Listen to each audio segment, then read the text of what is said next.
Rocket Mortgage FieldHouse opened its doors in September of 2019, and we know since then the venue has been wowing visitors for concerts and events. And the All-Star Weekend might not have happened here in Cleveland if it weren't for a facelift that the FieldHouse underwent. Let's bring in John Rudder. John, you spoke with the CEO of the Cavs about all of the changes the venue needed.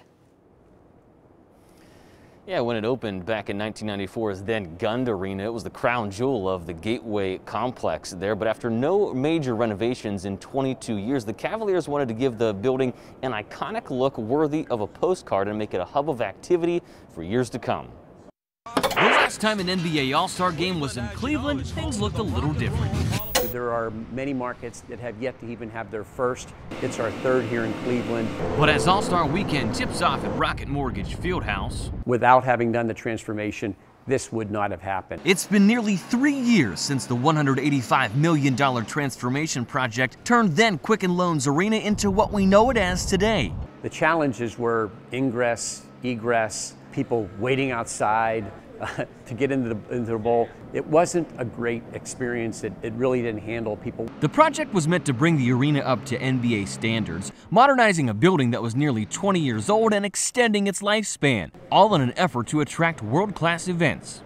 We have a building that's the 27th most active arena in the world for live entertainment activity. The original plan called for a 50-50 split between the public and the Cavs, but the team ended up kicking in an extra $45 million for the final price tag. The $70 million public portion primarily comes from revenue directly tied to events at the FieldHouse. With the dollars that were utilized publicly, they're effectively generated by Rocket Mortgage FieldHouse. Without it, there would be no celebration of the league's 75th anniversary this weekend.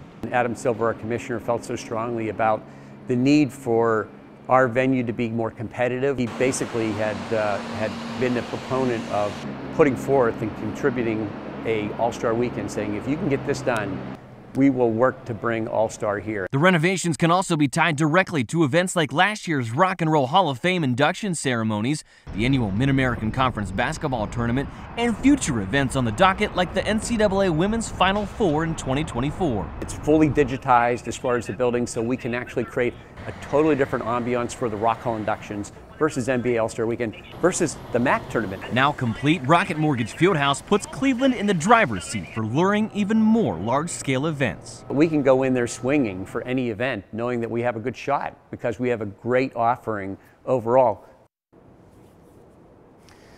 Now, those renovations also keep the Cavaliers in downtown Cleveland until 2034. And when the All-Star game tips off at Rocket Mortgage FieldHouse on Sunday evening, the Cavaliers will be well represented with a pair of teammates, Jarrett Allen and Darius Garland, representing the Wine and Gold in the All-Star.